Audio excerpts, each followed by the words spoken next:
কষ্ট আমাদের তারাই দেয় যাদের আমরা অনুমতি দিই।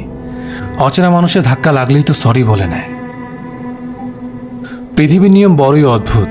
যার টাকা আছে তার মন নেই, আর যার মন আছে তার টাকা নেই। কাউকে মনে ক্ষতস্থানটা দেখাতে নেই, কারণ মানুষের কাছে ব্যথার মলম না থাকলেও ছেটানোর জন্য লবণ ঠিকই থাকবে। সব মানুষেরই খারাপ তা কিন্তু নয়। কেউ ইচ্ছে করে খারাপ হয়, আর কাউকে পরিস্থিতি খারাপ বানিয়ে দেয়। মনে ঘৃণা নিয়ে রাতে ঘুমাতে যাবেন না। ক্ষমা করে দিন, ঘুম ভালো হবে। যে ক্ষমা করে সে সুখী থাকে। বাবার টাকা ছাড়া কিছুদিন চলতে থাকেন, দেখবেন জীবন কত কঠিন। পারফেক্ট মানুষ বলে কিছুই নেই, সাদা কালো লম্বা বেটে কিছুই নেই। রব সবাইকে ইউনিক করে বানিয়েছেন। টাকা থাকলে যেমন পৃথিবী কেনা যায়, তেমনি টাকা না থাকলে পৃথিবী চেনা যায়। আমাদের প্রত্যেকের উচিত নিজের পরিবারকে ভালোবাসা, কারণ জীবনের সবচেয়ে খারাপ সময় তারাই তোমার পাশে থাকবে। তাই নিজের পরিবারকে ভালোবাসো। যেদিন লোকে জানতে পারবে তোমার পকেটে টাকা খতম, সেদিন তুমি জানতে পারবে যাদের তুমি আপন ভাবতে তারা আসলে কেমন। যোগাযোগ বন্ধ করে চুপ থাকার অর্থ সবসময় অভিমান হয় না। কিছু কিছু সময় সম্পর্কে এগিয়ে নিয়ে না যাওয়ার ইঙ্গিত হয়। সময় যখন খারাপ যায় তখন সাদা কাপড় থেকেও রং ওঠে। যে তোমায় আঘাত করেছে তাকে তুমি ভুলে যাও, কিন্তু সেই আঘাত থেকে যা তুমি শিক্ষা পেয়েছ তা কখনো ভুলে যেও না। চোখের পানি না ফেলে পেঁয়াজ পর্যন্ত কাটা যায় না, আর জীবন কাটাবেন চোখের পানি না ফেলে তা কখনো হয়? প্রতিটা মানুষের মধ্যে কোনো না কোনো প্রতিভা আছে, কিন্তু বেশিরভাগ ক্ষেত্রে অন্যের মতো হতে গিয়ে মানুষ তার নিজের প্রতিভাকে নষ্ট করে ফেলে।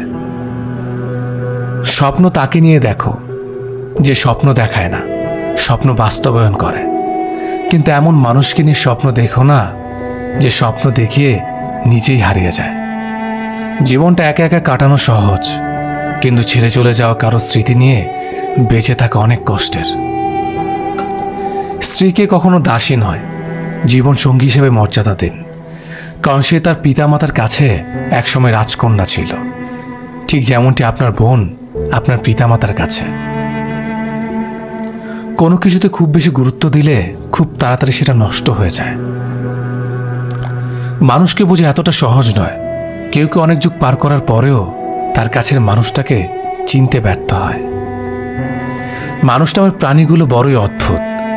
আপন হতেও সময় নেয় না, আবার পর হতেও সময় নেয় না। সম্পর্ক যখন নতুন হয় তখন মানুষ অজুহাত খোঁজে কথা বলার জন্য, আর সম্পর্ক যখন পুরনো হয় তখন মানুষ অজুহাত দেখায় এড়িয়ে যাওয়ার জন্য। প্রকৃত বন্ধু কখনোই আপনার দুর্বলতা নিয়ে উপহাস করবে না। শুধু রক্ত সম্পর্ক থাকলে মানুষ আপন হয় না। বিপদের সময় যে পাশে থাকে সেই আপন।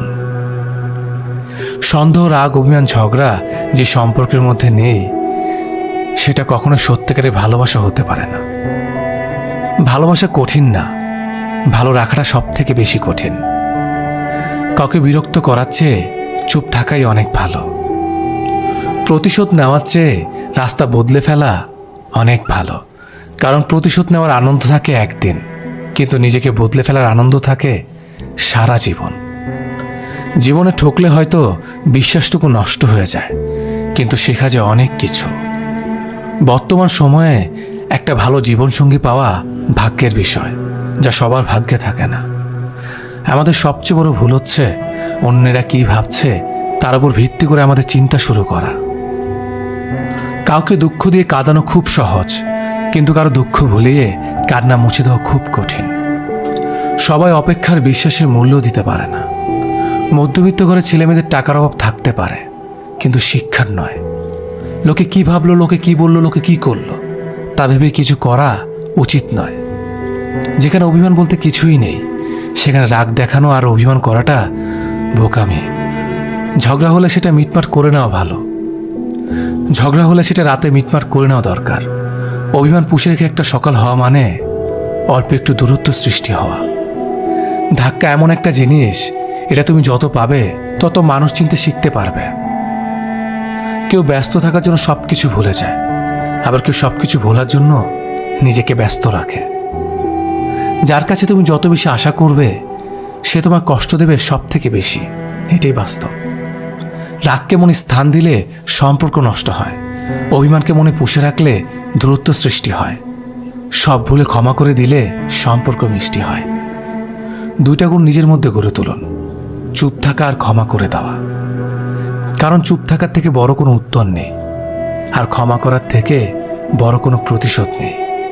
কেউ দুঃখ দিলে আপনাকে ছুতেও পারবে না যদি 5টি কথা মনে রাখেন। দুঃখের পরেই সুখ আসে, একথা সর্বদা মনে রাখবেন। মনে রাখবেন, আল্লাহ যা করে ভালোর জন্যই করে।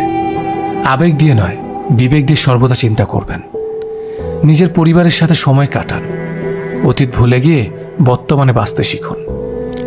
জীবনে দুঃখ কষ্ট আসবে, কিন্তু ভেঙে পড়া যাবে না। পরিশ্রম এবং চেষ্টা দিয়ে ভাগ্য বদলাতে হবে। নারীকে নারীর মতো করে ভালোবাসতে হয়, নইলে তারা গুটিয়ে যায়। তাদের কাছে পৌরুষত্ব বলতে টাকা পয়সা নয়, বরং দায়িত্ব কর্তব্য নেওয়ার ক্ষমতা। কোনো পুরুষের মধ্যে দায়িত্ব নেওয়ার ক্ষমতা দেখলেই যে কোনো নারী সেখানে অনায়াসে গা ভাসিয়ে দিতে পারে। অনেকের অনেক টাকা পয়সা ধন সম্পদ আছে, কিন্তু তার একটা মেয়েকে যত্ন করে আগলে রাখার ক্ষমতা রাখে না। তার কাছে নারী কখনোই যাবে না। নারীকে অল্পতেই খুশি রাখা যায়।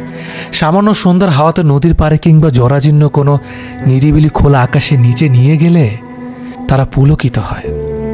তাদের ভরসার স্থানটা শক্ত হয়ে ওঠে। গুটি কয়েক বেলি ফুলের মালা কিংবা এক পেট ফুচকা পানেপুরিতেই তাদের মুখে যে হাসি আসে সেটা চিন্তার বাইরে। যত্ন, নিরাপত্তা, ভালোবাসার ক্ষমতার মাধ্যমে আগলে রাখতে হয় এই কোমল মনগুলোকে। ছোট ছোট বিশেষ দিনগুলোতে সামান্য একটা ক্যাডবেরি অথবা একটা গোলাপ দিয়েই অনায়াসে জয় করে নেওয়া যায় তাদের মন। বাবার পরে যদি কারো কাছে নিজেকে নিরাপদ মনে করে, তবে এক পলকেই তাকে আপন করে নিতে পারে। জীবনের কোনো না কোনো স্টেজে যে মানুষ কোনো না কোনো না পাওয়ার মুখোমুখি হয়। এমন একটা লোক খুঁজে পাওয়া খুবই কঠিন, যিনি তার পুরো জীবনে যা চেয়েছেন সেটাই পেয়ে গেছেন। ছেলেবেলায় অধিকাংশ মা বাবা চেষ্টা করেন তাদের সন্তান যা চায় সঙ্গে সঙ্গে একটু কষ্ট হলেও সেটা পূরণ করার। এ ধরনের পরিবার থেকে বেড়ে ওঠা সন্তানেরা চাইলেই পেয়ে যাওয়ার মেন্টালিটি নিয়ে বড় হয়ে ওঠে। না পাওয়ার অনুভূতিটা এদের কাছে অপরিচিতই থেকে যায়। না পাওয়া যে অন্য অন্য নর্মাল ঘটনার মতো একটা ঘটনা, এটা তারা ভুলেই যায়। অ্যাডাল্ট হওয়ার পর জীবনটা আর ছেলেবেলার মতো সহজ থাকে না। কঠিন বাস্তবতার মধ্য দিয়ে যেতে হয় আমাদের। ইকোনমিক্যাল, একাডেমিক বা সম্পর্কের টানা পড়েন। যাই হোক না কেন, যারা চাইতে সব কিছু পেয়ে অভ্যস্ত, তারা সেই সময়কার না পাওয়ার কষ্টের সাথে অ্যাডজাস্ট করতে পারে না। সিচুয়েশনটাকে মেন্টালি অ্যাকসেপ্ট করতে কষ্ট হয়। ফলশ্রুতিতে উৎকণ্ঠা, ডিপ্রেশন এবং কখনো কখনো এদেরকে সুইসাইড করতেও দেখা যায়। যারা ছেলেবেলা থেকে পাওয়ার পাশাপাশি কিছু না পাওয়ার সিচুয়েশনের মধ্য দিয়ে বেড়ে ওঠে, তারা না পাওয়ার কষ্টের সাথে অভ্যস্ত থাকে ছেলেবেলা থেকে। অ্যাডাল্ট হওয়ার পর যখন তাদের লাইফে বড়সড় কষ্ট আসে, তারা সেই কষ্টের সিচুয়েশনের সাথে খুব সহজেই ডিল করতে পারে, কারণ তারা এই ধরনের সিচুয়েশনের সাথে ডিল করে ছোটবেলা থেকে অভ্যস্ত। তাই ডিপ্রেশন কিংবা সুইসাইড তাদেরকে কম ইফেক্ট করে। এই জন্য জীবনে খারাপ সিচুয়েশনে ভেঙে না পড়ে সেটাকে পজিটিভলি অ্যাকসেপ্ট করার মেন্টালিটি নিজের মধ্যে গ্রো করা উচিত। কিছু কিছু সিচুয়েশন আমাদের মনকে শুধু ভেঙে দিতেই আসে না, তারা আসে আমাদের একজন শক্তিশালী মানুষ হিসেবে গঠন করতে। যেন তার থেকেও খারাপ সিচুয়েশন যদি আমাদের লাইফে আসে, সেটাতে আমরা ভেঙে না পড়ে তার সাথে সহজে ডিল করতে পারি।